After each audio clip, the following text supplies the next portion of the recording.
APPSC, TSPSC మరియు ఇతరత్ర పోటీ పరీక్షలకు ఉపయోగపడే విధంగా ప్రతిరోజు ఈనాడు వార్తాపత్రిక నుంచి కేవలం కాంపిటేటివ్ ఎగ్జామ్స్ని దృష్టిలో పెట్టుకుని వార్తల్ని ఇక్కడ నేను మీకు అందించడం జరుగుతుంది.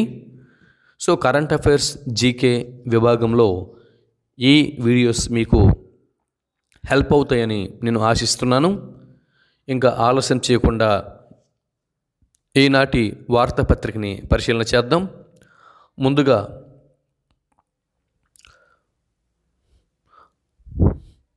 ప్రభుత్వానికి ఎయిర్ ఇండియా టాటా, మరి ఈ అంశంలో ఏముందో ఒకసారి మనం పరిశీలన చేద్దాం. చూడండి, ఇక్కడ మీరు చూస్తున్నారు 1932వ సంవత్సరంలో టాటా ఎయిర్ సర్వీసెస్ పేరుతో జేఆర్డి టాటా విమానయాన సంస్థను ప్రారంభించారు. తొలి ఏడాదిలో 10.7 టన్నుల మెయిల్స్, 155 మంది ప్యాసింజర్లను తరలించింది. టాటా ఎయిర్ సర్వీసెస్ పేరు టాటా ఎయిర్లైన్స్గా మార్పు ఎప్పుడు 1938వ సంవత్సరంలో 1938వ సంవత్సరంలో టాటా ఎయిర్ సర్వీసెస్ పేరు టాటా ఎయిర్లైన్స్గా మార్పు. ఇదే ఏడాదిలో తొలి విదేశీ విమానం కొలంబో ప్రయాణం. 1946వ సంవత్సరం 1946వ సంవత్సరంలో రెండవ ప్రపంచ యుద్ధం తర్వాత టాటా ఎయిర్లైన్స్ పబ్లిక్ కంపెనీగా అవతరణ, ఎయిర్ ఇండియాగా పేరు మార్చుకుంది. 1953వ సంవత్సరం, ఈ సంవత్సరం ఎయిర్ ఇండియా జాతీయకరణ జరిగింది. 2022వ సంవత్సరం అంటే ప్రస్తుత సంవత్సరం, మనం ప్రస్తుతం ఉన్నటువంటి ఈ 2022వ సంవత్సరంలో మళ్ళీ టాటా చేతికి చేరింది. సో ఈ వివరాలని ఇప్పుడు మనం పూర్తిగా తెలుసుకుందాం.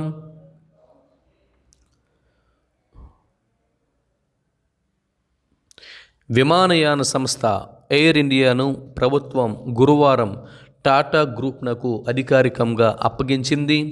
ఢిల్లీలో ఈ కార్యక్రమం జరిగింది. ఎయిర్ ఇండియా మళ్ళీ టాటా గ్రూప్ ఆధీనంలోకి రావటం ఎంతో సంతోషం కలిగిస్తుందని Tata Sons chairman N Chandrasekaran తెలిపారు. ఎయిర్ ఇండియాను టాటా సన్స్ అనుబంధ కంపెనీ అయిన థాలెస్ ప్రైవేట్ లిమిటెడ్కు అప్పగించాం.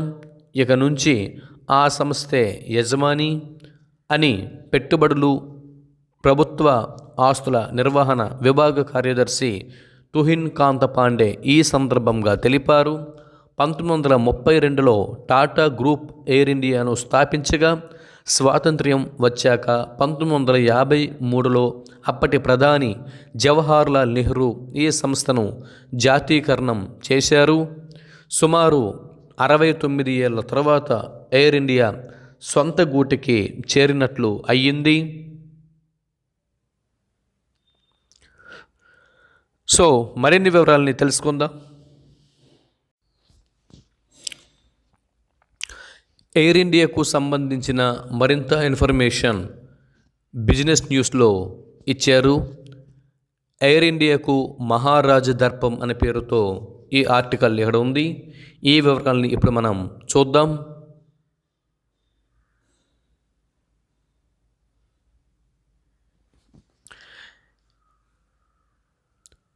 ఎయిర్ ఇండియాను స్థాపించిన 21 ఏళ్ల తరువాత జాతీయకరణకు అంగీకరించిన టాటా గ్రూప్ భారీ నష్టాల పాలవుతున్న ఆ సంస్థను దాదాపు 7 దశాబ్దాల తర్వాత మళ్ళీ తన ఆధీనంలోకి తీసుకుంది. ఆధునిక హంగులు, అత్యాధునిక విమానాలతో దేశ విదేశీ విపణుల్లో మహారాజా దర్పంతో వెలుగులీనిన ఎయిర్ ఇండియా నిర్వహణ లోపాల వల్ల మార్కెట్ వాటాను గణనీయంగా కోల్పోయింది. రోజుకు 20 కోట్ల రూపాయలకు పైగా నష్టం వాటిల్లుతున్న ఎయిర్ ఇండియాను ప్రైవేటీకరించేందుకు ప్రభుత్వం నిర్వహించిన బిడ్డింగ్లో టాటా సన్స్ విజయం సాధించి మళ్ళీ యజమానిగా మారింది. ఉన్నత ప్రమాణాలతో ప్రపంచ స్థాయి సంస్థగా ఎయిర్ ఇండియాను తీర్చిదిద్దేందుకు టాటా గ్రూప్ నిబద్ధతతో పనిచేస్తుందని Tata Sons chairman N Chandrasekaran వెల్లడించారు.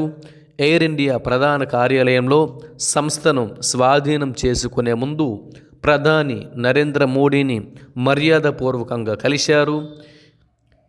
ఈ చారిత్రక పరిణామానికి సంస్కరణలపై ప్రధాని మోదీకి ఉన్న నిబద్ధతే హేతువైంది. విమానయాన సేవలను ఇంకా విస్తరించడంతో పాటు మరింత మంది సామాన్యులకు అందుబాటులోకి తేవాలన్న ప్రధాని ఆకాంక్షను సాకారం చేసేందుకు టాటా గ్రూప్ పనిచేస్తుంది. ఎయిర్ ఇండియా ఉద్యోగులందరినీ మా గ్రూపులోకి సాదరంగా ఆహ్వానిస్తున్నాం. అందరం కలిసి పనిచేద్దామని టాటా గ్రూప్ గౌరవ చైర్మన్ రతన్ టాటాతో కలిసి చంద్రశేఖరన్ తెలిపారు. ఇక్కడ మనం చూస్తున్నాం, ప్రపంచ స్థాయి సంస్థగా తీర్చిదిద్దుతాం. టాటా గ్రూప్ ప్రకటన. ఎస్బీఐ నేతృత్వంలోని కన్సారియం నుంచి రుణాలు.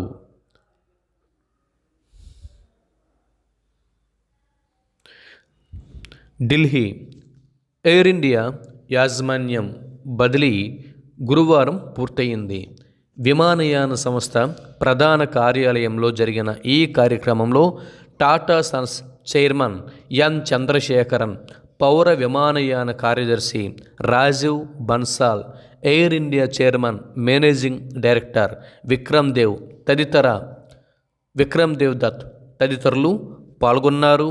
ఎయిర్ ఇండియాకు చెందిన 100% షేర్లను టాటా గ్రూప్ అనుబంధ సంస్థ అయిన టాలెస్ ప్రైవేట్ లిమిటెడ్కు బదిలీ చేయడంతో పాటు యాజమాన్య నియంత్రణ కూడా అప్పగించినట్లు దీపం కార్యదర్శి తుహిన్ కాంత్ పాండే పేర్కొన్నారు.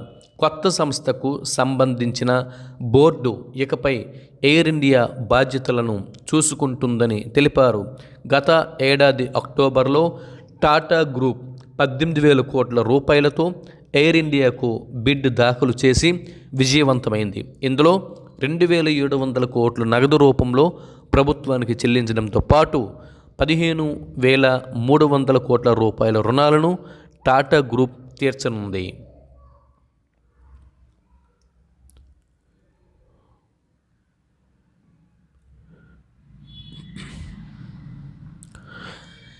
ఎయిర్ ఇండియాకు 2021 ఆగస్టు 31 నాటికి ఉన్న మొత్తం 61,562 కోట్ల రూపాయల రుణాల్లో 15,300 కోట్ల రూపాయలను టాటా గ్రూప్ తీసుకుంది. మిగిలిన 46,262 కోట్లను special purpose vehicle AI asset holding లిమిటెడ్కు బదిలీ చేశారు. స్థిరాస్తులతో పాటు ఎయిర్ ఇండియా ప్రధానేతర ఆస్తుల్ని ఇది కలిగి ఉన్నది.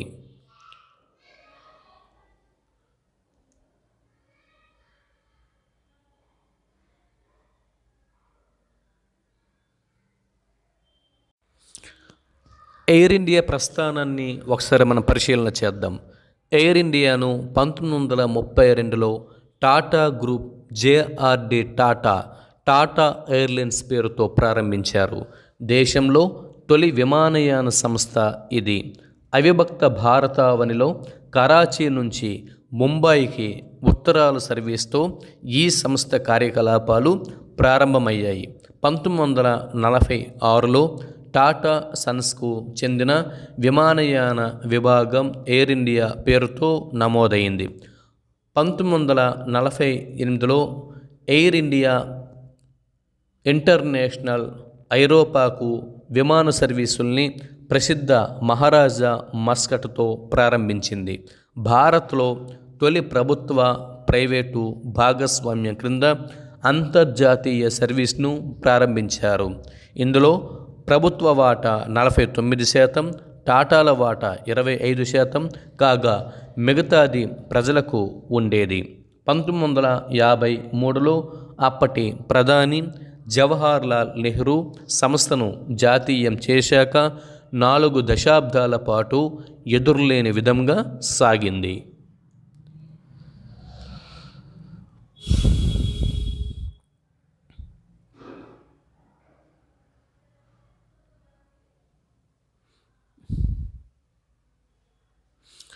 తర్వాత చూడండి, ఇక్కడ ప్రైవేటు సంస్థలను అనుమతించేకే కష్టాలు. ఈ విషయం ఏంటో చూద్దాం. 1994-95లో విమానయాన రంగంలోకి ప్రైవేటు సంస్థల్ని అనుమతించడంతో వారు విపణిలోకి చొచ్చుకుపోయేందుకు అతి చౌక ధరలకు టికెట్లు విక్రయించడం మొదలుపెట్టారు. దీంతోపాటు ముఖ్య విమానాశ్రయాల్లో రద్దీ ఎక్కువగా ఉండే సమయాలను ప్రైవేటు సంస్థలకు కేటాయించడం వల్ల ఎయిర్ ఇండియా మార్కెట్ వాటా కోల్పోతూ వచ్చింది. 2001లో అటల్ బిహారీ వాజ్పేయి నేతృత్వంలోని ఎన్డీఏ ప్రభుత్వం ఎయిర్ ఇండియాలో 40% వాటా విక్రయించేందుకు ప్రయత్నించగా ప్రతిపక్షాలు వ్యతిరేకించడంతో ఆ ప్రక్రియ నిలిచిపోయింది. 2007-8లో ఇండియన్ ఎయిర్లైన్స్ను విలీనం చేసుకున్నాక ఎయిర్ ఇండియా ఏటా నష్టపోతూ వచ్చింది. 2004-14 సంవత్సరాలలో కాంగ్రెస్ నేతృత్వంలోని యూపీఏ ప్రభుత్వం ఏ ప్రభుత్వ సంస్థను ప్రైవేటీకరించలేదు. 2012లో ఎయిర్ ఇండియా కోసం పునరుద్ధరణ ప్రణాళిక, ఆర్థిక పునర్నిర్మాణ ప్రణాళికను కూడా ఆమోదించింది.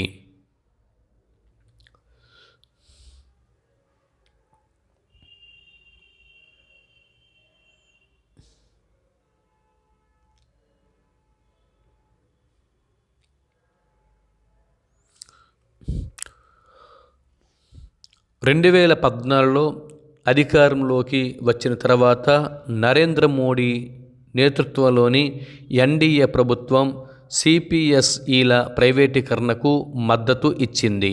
2017 జూన్లో ఆర్థిక వ్యవహారాల మంత్రివర్గ సంఘం ఎయిర్ ఇండియా దాని 5 అనుబంధ సంస్థల్లో వ్యూహాత్మక పెట్టుబడుల ఉపసంహరణకు సూత్రప్రాయ ఆమోదం తెలిపింది. 2018 మార్చిలో ఎయిర్ ఇండియాలో 76%, ఎయిర్ ఇండియా ఎక్స్ప్రెస్లో 100%, ఏఐఎస్ఏటిఎస్లో 50% వాటాలను విక్రయించేందుకు ప్రయత్నించిన ఒక్క బిడ్ కూడా దాఖలు కాలేదు. 2020 జనవరిలో ఎయిర్ ఇండియాలో 100% వాటా విక్రయించడానికి ప్రభుత్వం సై అన్నా 2019 మార్చి 31 ఆఖరుకు సంస్థకు ఉన్న 60,074 కోట్ల రూపాయల రుణాల్లో 23,286.5 కోట్ల రూపాయలను భరించాలి అనడంతో సంస్థలు ముందుకు రాలేదు. గత దశాబ్ద కాలంలో ఎయిర్ ఇండియాకు 1.10 లక్షల కోట్లను నగదు సహాయం, రుణ గ్యారంటీ క్రింద ప్రభుత్వం అందించింది.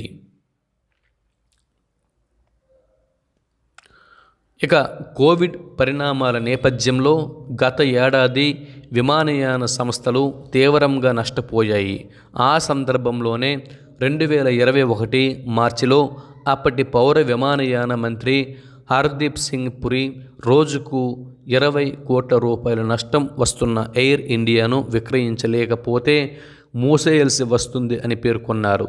ఆ వెంటనే 2021 ఏప్రిల్లో ఎయిర్ ఇండియాకు బిడ్లను ప్రభుత్వం ఆహ్వానించింది. కొత్త యజమానులు ఎయిర్ ఇండియా నష్టాల్ని క్యారీ ఫార్వర్డ్ చేసుకుని భవిష్యత్తులో వచ్చే లాభాలతో సెటప్ చేసుకోవచ్చునని వెసులుబాటును ప్రభుత్వం ఇచ్చింది. టాటా గ్రూప్తో పాటు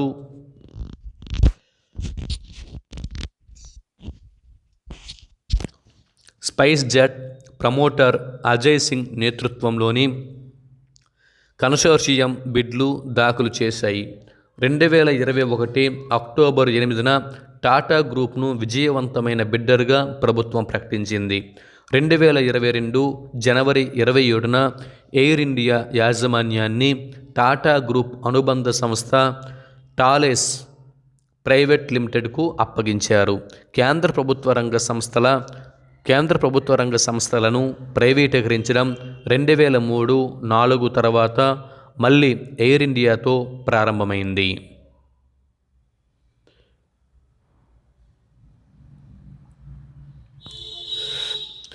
ఎయిర్ ఇండియా కార్యకలాపాలు సజావుగా సాగేందుకు టాటా గ్రూప్నకు రుణాలు ఇచ్చేందుకు స్టేట్ బ్యాంక్ ఆఫ్ ఇండియా నేతృత్వంలోని రుణదాత కన్సార్షియం అంగీకరించింది. ఈ కన్సార్షియంలో Punjab National bank, Bank of Baroda, Union Bank of India వంటి పెద్ద బ్యాంకులు ఉన్నాయి.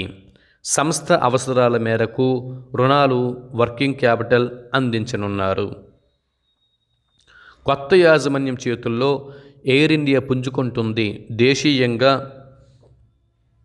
అభివృద్ధి చెందుతున్న పౌర విమానయాన రంగానికి మార్గం సుగమం చేస్తుందని పౌర విమానయాన మంత్రి జ్యోతిరాదిత్య సింధియా పేర్కొన్నారు.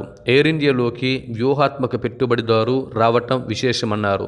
భవిష్యత్తులో వ్యూహాత్మకేతర రంగాల్లో పెట్టుబడుల ఉపసంహరణను ప్రభుత్వం సమర్థవంతంగా ఎలా నిర్వహిస్తుందో అనటానికి ఇదొక ఉదాహరణగా నిలుస్తుందని పేర్కొన్నారు.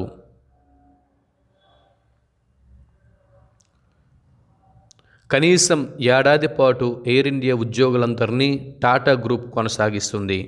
ఎయిర్ ఇండియాకు చెందిన వెడల్పైన సన్నని విమానాలు 117, ఎయిర్ ఇండియా ఎక్స్ప్రెస్కు చెందిన 24 సన్నని విమానాలు టాటా గ్రూప్ ఆధీనంలోకి వచ్చాయి.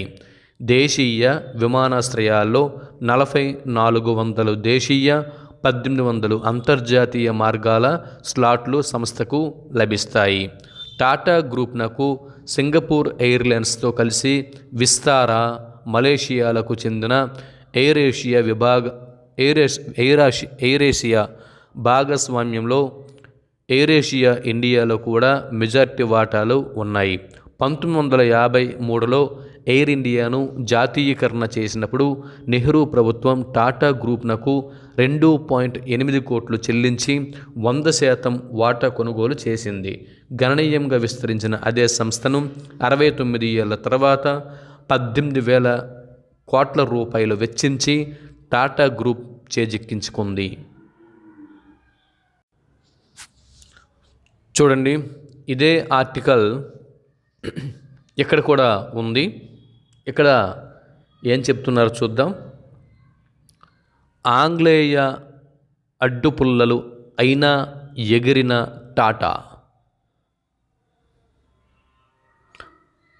భారత్ను అన్నింటా అణగదొక్కాలని చూసిన బ్రిటిష్ ప్రభుత్వం 1932లోనే టాటాలను ఎలా ఎగరనిచ్చింది? నిజానికి అదేమంత సులభంగా సాధ్యం కాలేదు. ఆంగ్లేయుల ఎన్నో అడ్డుపుల్లల్ని ఛేదించుకుంటూ పట్టుబట్టి మరీ టాటాలు ఎయిర్లైన్స్కు అనుమతి పొందారు. ఆంగ్లేయులకే పాఠాలు చెప్పే స్థాయికి ఎదిగారు. భారత్లో గగనయానం తొలిసారిగా 1911లో చోటు చేసుకుంది. 23 ఏళ్ల ఫ్రెంచ్ పైలట్ హెన్రీ పిక్యూ ఇనుప వైర్లు కట్టిన చెక్క ఫ్రేమ్తో కూడిన హంబర్ బై ప్లేన్ను అలహాబాద్లోని పోలో గ్రౌండ్ నుంచి నైని జంక్షన్ దాకా ఎగిరించారు. 6,500 ఉత్తరాలను ఈ విమానం మోసుకొని వచ్చింది. 10 కిలోమీటర్ల ఈ దూరాన్ని చేరటానికి 13 నిమిషాలు పట్టింది. ఆ తరువాత 20 సంవత్సరాల పాటు ఇలా ఉత్తరాల విమానాలు అడపా దడపా నడిచాయి. 1929లో బ్రిటిష్ ప్రభుత్వానికి చెందిన ఇంపీరియల్ ఎయిర్వేస్ భారత్కు సేవలను మొదలెట్టింది. లండన్ నుంచి కరాచీకి తొలి విమానం 20 చోట్ల ఆగుతూ 6-7 రోజుల్లో చేరుకుంది. అదే ఏడాది భారత తొలి flying club aero club of India Burma ఆరంభమైంది. ఈ క్లబ్ ద్వారా టాటా యువ వారసుడు జేఆర్డి టాటా పైలట్ లైసెన్స్ పొందారు. విదేశాల్లో విమాన పోటీల్లో పాల్గొని ఉత్సాహంతో ఉరకలెత్తుతున్న ఆయనకు బ్రిటిష్ విమానయాన నిపుణుడు మొదటి ప్రపంచ యుద్ధంలో బ్రిటిష్ తరపున యుద్ధ విమానాలు నడిపిన నెవిల్ విన్సెంట్ పరిచయమయ్యారు. భారత్లో విమానయానానికి మంచి భవిష్యత్ ఉందని ఊహించిన విన్సెంట్ తొలుత భారత్లోని ప్రముఖ పారిశ్రామికవేత్త సర్ హోమీ మెహతాను కలిశారు. కానీ ఆయన తిరస్కరించారు. దీంతో టాటాలను సంప్రదించారు. యువకుడే కాకుండా పైలట్ లైసెన్స్తో ఉరకలెత్తుతున్న జేఆర్డి తమ సంస్థ చైర్మన్ సర్ దొరాబ్జీ టాటా వద్దకు ఈ ప్రతిపాదన తీసుకెళ్లారు. తొలుత అంతగా ఆసక్తి చూపని ఆయన చివరకు విన్సెంట్ మాటలకు అంగీకరించారు. 2,00,000 రూపాయల పెట్టుబడి పెట్టడానికి సిద్ధమయ్యారు. వెంటనే దేశంలో ఎయిర్లైన్స్ ఆరంభించడానికి అనుమతులు కోరుతూ టాటాలు బ్రిటిష్ ప్రభుత్వానికి దరఖాస్తు చేసుకున్నారు. కానీ తమ ఇంపీరియల్ ఎయిర్లైన్స్ సేవల్నే విస్తరించాలనుకున్న ఆంగ్లేయులు అనుమతులు ఇవ్వకుండా నాంచసాగారు. 3 ఏళ్ల పాటు కొర్రీలు పెడుతూ వచ్చారు. విన్సెంట్ మళ్ళీ రంగంలోకి దిగారు. బ్రిటిష్ బ్యూరోక్రసీని దాటి ఏకంగా వైస్రాయ్తో తేల్చుకోవటానికి సిద్ధపడ్డారు. సిమ్లా విడిదిలో ఉన్న లార్డ్ విల్లింగ్టన్ దగ్గరకు స్వయంగా వెళ్ళారు. దొరాబ్జీని ఒప్పించినట్లే వైస్రాయ్ను ఒప్పించారు. 1932 ఏప్రిల్ 24న 10 ఏళ్ల ఒప్పందంతో అనుమతులు లభించాయి. టాటా ఎయిర్మెయిల్ ఆవిర్భవించింది. 1932 అక్టోబర్ 15న కరాచీ నుంచి ముంబాయికి తొలి టాటా విమానం గాల్లోకి ఎగిరింది. దాని సగటు వేగం గంటకు 80 కిలోమీటర్లు. జేఆర్డి టాటా తానే స్వయంగా పైలట్గా వ్యవహరించారు. ఆ కాలంలో కరాచీ నుంచి ముంబాయికి రైల్లో 45 గంటల సమయం పట్టేది. టాటా విమానం 8 గంటల్లోపే చేరుకుంది. అహ్మదాబాద్లో ఆగినప్పుడు బర్మా షెల్ పెట్రోల్ డబ్బాలను ఎద్దుల బండిపై రన్వే వద్దకు తీసుకొచ్చి విమానంలోకి నింపారు. తర్వాత ముంబై నుంచి బళ్ళారి మీదుగా మద్రాసుకు బయలుదేరింది. అలా వారానికి ఒకసారి కరాచీ నుంచి మద్రాసుకు టాటా ఎయిర్మెయిల్ కొనసాగింది.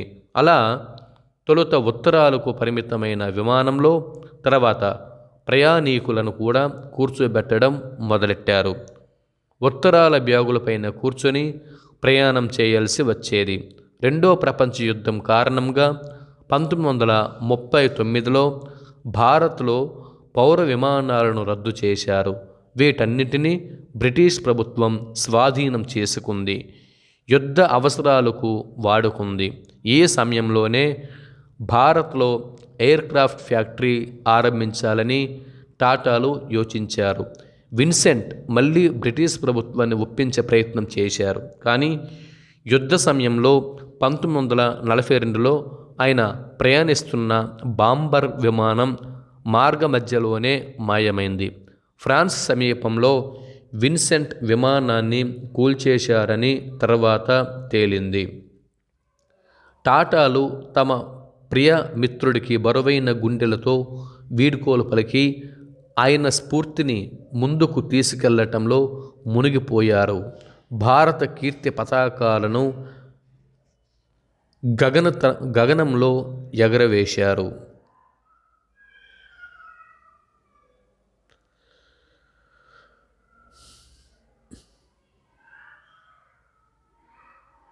విన్సెంట్ నైపుణ్యం, టాటాల క్రమశిక్షణ కారణంగా తొలి ఏడాదిలోనే సమయ పాలనలో 100% విజయం సాధించటం టాటా ఎయిర్మెయిల్ ఘనత. ఎయిర్మెయిల్ సర్వీస్ను ఎలా నడపాలనే దానికి టాటాలు ఆదర్శంగా నిలుస్తున్నారు. బ్రిటిష్ ఇంపీరియల్ ఎయిర్వేస్ సిబ్బందిని టాటాల వద్దకు కొద్ది కాలం పంపించి శిక్షణ ఇప్పించాలి అని 1933-34లో డైరెక్టరేట్ ఆఫ్ సివిల్ ఏవియేషన్ తన నివేదికలో కితాబిచ్చింది.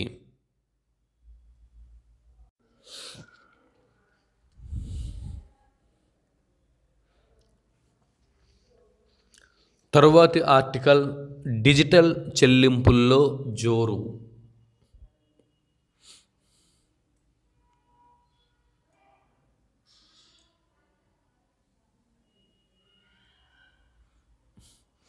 ఆధార్ కార్డుతో పౌరుల వివరాలు చోరీ అవుతాయని మొదట్లో ఆందోళన వ్యక్తమయ్యేది.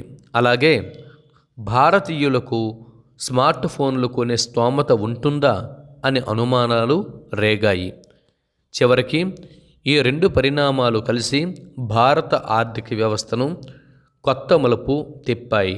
ప్రస్తుతం 10,000 రూపాయలలోపు ధరకే స్మార్ట్ ఫోన్లు లభిస్తున్నాయి. 2021లో దాదాపు 17 కోట్ల స్మార్ట్ ఫోన్లు భారతీయుల హస్తాలను అలంకరించగా వాటిలో 2.9 కోట్లు 5G ఫోన్లే. ఆధార్ ద్వారా బ్యాంకు ఖాతాతో అనుసంధానమైన స్మార్ట్ ఫోన్ నేడు అరచేతిలో బ్యాంకు శాఖగా, కిరాణా దుకాణంగా మారిపోయింది. మొబైల్లో చౌకగా అంతర్జాలం సదుపాయం లభ్యమవడంతో నేడు నగదు చెల్లింపులు, వస్తుసేవల కొనుగోళ్లు డిజిటల్ బాట పడుతున్నాయి.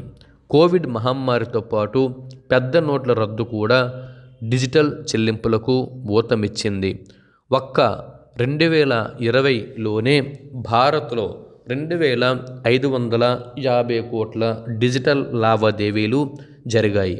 ఇవాళ ప్రపంచమంతటిలోకి డిజిటల్ చెల్లింపుల్లో భారతదేశానిదే అగ్రస్థానం. 1,570 కోట్ల లావాదేవీలతో చైనా రెండో స్థానం ఆక్రమిస్తుంటే కేవలం 120 కోట్ల లావాదేవీలతో అమెరికా 9వ స్థానంలో నిలిచినట్లు చెల్లింపుల కంపెనీ ACI వరల్డ్ వైడ్ వెల్లడించింది. ప్రస్తుతం భారత్లో 61.4% చెల్లింపులకు కరెన్సీ నోట్లను వాడుతున్నారు. 2025 కల్లా ఈ తరహా చెల్లింపులు 28.3% తగ్గిపోతాయి అంటున్నారు. అప్పటికి డిజిటల్ చెల్లింపులు దాదాపు 72% చేరతాయన్నమాట. 2021లో నగదు రూపేణా డిజిటల్ చెల్లింపుల విలువ $30,000 కోట్ల. 2026 కల్లా అవి $1,00,000 కోట్లకు చేరతాయన్నది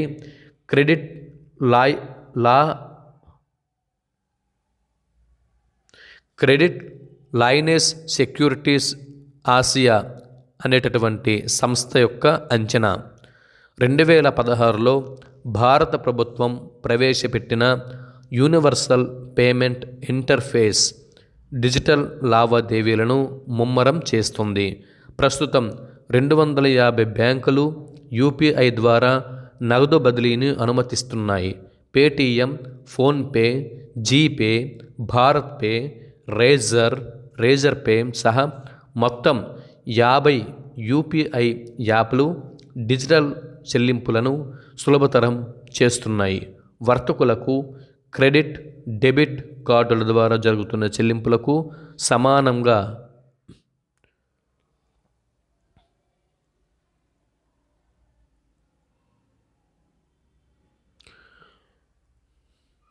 UPIలను చెల్లింపులు జరుగుతున్నాయి. కోవిడ్ కాలంలో దుకాణదారుడికి దూరం నుంచి చెల్లింపులు జరపడానికి QR కోడ్ వినియోగం విస్తృతమైన సంగతి తెలిసిందే. ఇటీవల నెలసరి వాయిదా పద్ధతి ఈ రూపంలో కూడా వస్తు కొనుగోళ్లకు ఆన్లైన్ రుణాలిచ్చే పద్ధతి కూడా విస్తరిస్తుంది. దీన్ని ఇప్పుడు కొను తర్వాత చెల్లించు BNPL పద్ధతిగా వ్యవహరిస్తున్నారు.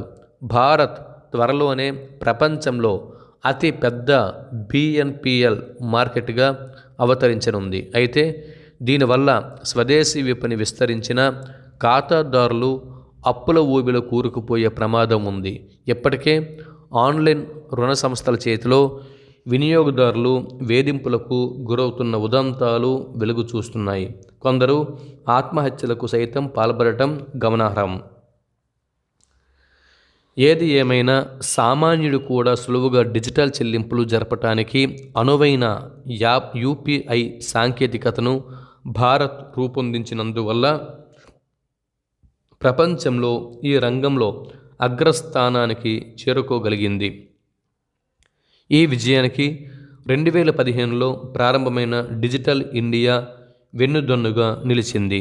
ప్రజలు ఆన్లైన్లో ప్రభుత్వ సేవలు పొందటానికి, వారికి ప్రత్యక్ష నగదు బదిలీ చేయటానికి డిజిటల్ ఇండియా తోడ్పడింది.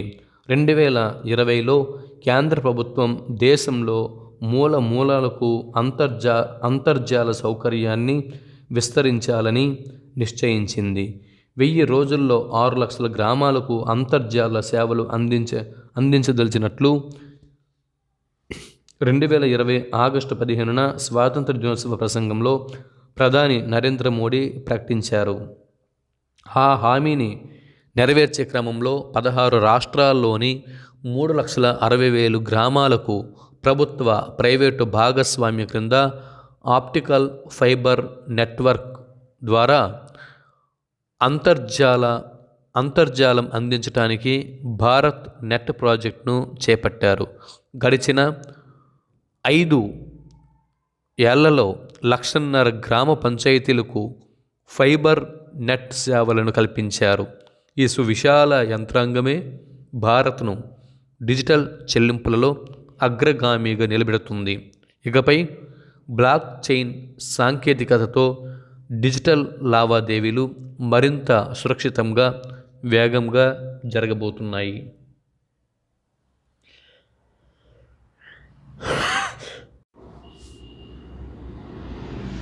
తర్వాత రహస్యాల అన్వేషణలో కీలక అడుగు అన్నటువంటి ఈ ఆర్టికల్ని చదువుదాం.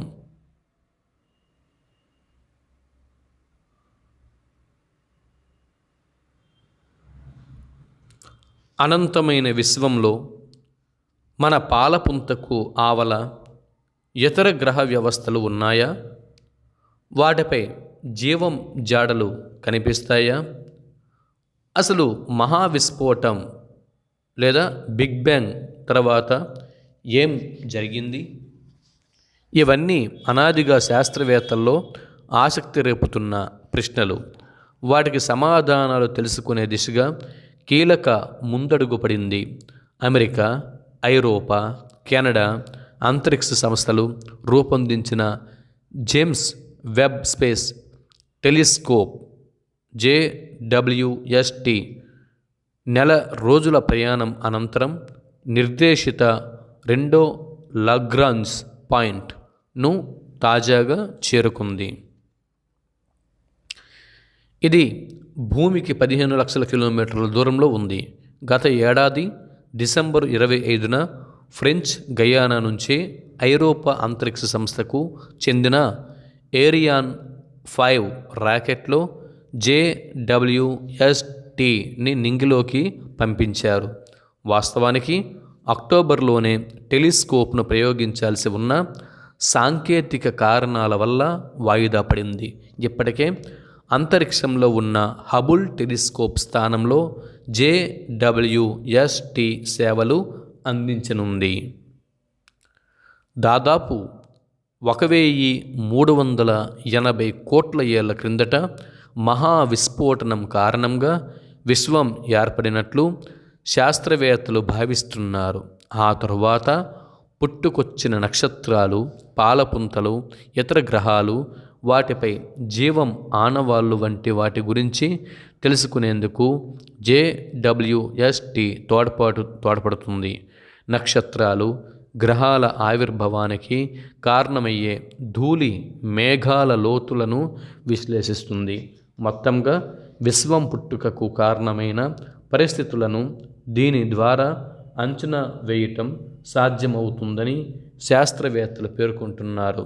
అందుకే JWSTని టైం మెషిన్గా మానవుడు సృష్టించిన మహా అద్భుతంగా అభివర్ణిస్తున్నారు. JWST కార్యక్రమం 1996లోనే ప్రారంభమైంది. తొలుత దాన్ని తరువాతి తరం అంతరిక్ష టెలిస్కోపుగా పిలిచేవారు.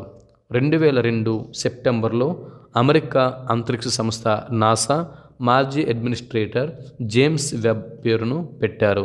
ఈ టెలిస్కోప్ నిర్మాణంలో 14 దేశాలకు చెందిన దాదాపు 10,000 మంది శాస్త్రవేత్తలు, ఇంజనీర్లు వేల గంటలు కష్టపడి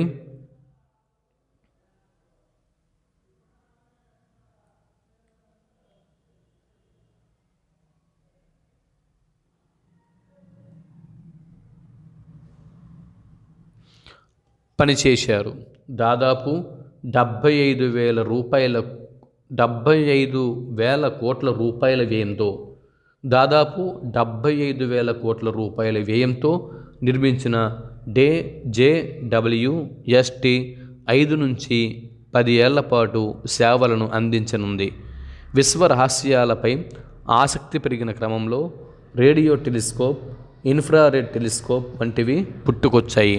హబుల్ టెలిస్కోప్ను 1990లో ప్రయోగించారు. దాని వారసురాలిగా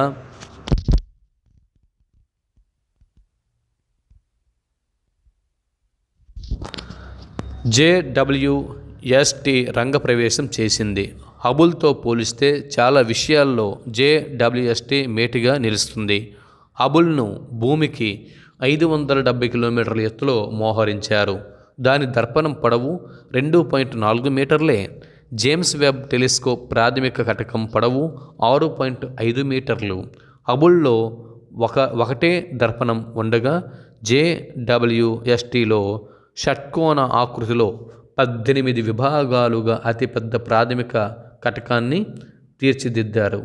దాన్ని మడతపెట్టి ర్యాకెట్లో ఇమిడ్చే విధంగా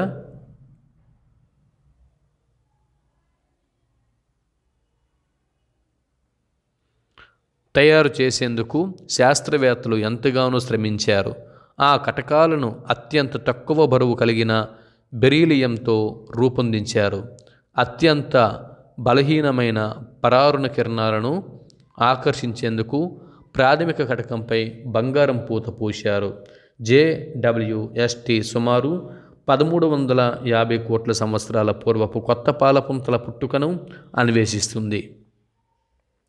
హబుల్ టెలిస్కోప్ 1250 కోట్ల ఏళ్ల క్రితం నాటి నూతన పాలపుంతల గురించి సమాచారం అందిస్తుంది. తొలుత జేమ్స్ వెబ్ టెలిస్కోపు నిర్మాణాన్ని శాస్త్రవేత్తలు కాస్త తేలిగ్గానే భావించారు. ప్రాజెక్టులో ముందుకు వెళ్లే కొద్దీ అందులోని సంక్లిష్టతలు ఒక్కొక్కటి తెలిసి వచ్చాయి. ఆ క్రమంలో తలెత్తిన నిధుల సమస్యలు తదితరాలను అధిగమించి ఈ బృహత్ కార్యక్రమాన్ని ఒక కొలికి తెచ్చేందుకు 2.5 దశాబ్దాలకు పైగా సమయం పట్టింది. భూమికి 15 లక్షల కిలోమీటర్ల దూరంలోని L2 వద్ద సూర్యుడు, భూమి గురుత్వాకర్షణలు తక్కువగా ఉంటాయి. అక్కడ టెలిస్కోప్ను నియోగిస్తే సూర్యుడు, భూమి, చంద్రుడి నుంచి వచ్చే వెలుగులకు అడ్డుకట్ట వేసి ఎటువంటి ఆటంకాలు లేకుండా విశ్వ రహస్యాలను అన్వేషించవచ్చు. సూర్యకాంతిని నిరోధించడానికి JWSTలో ప్లాస్టిక్ను పోలిన కాస్టాన్ అనే పదార్థంతో 5 పొరల సౌర కవచం ఏర్పాటు చేశారు.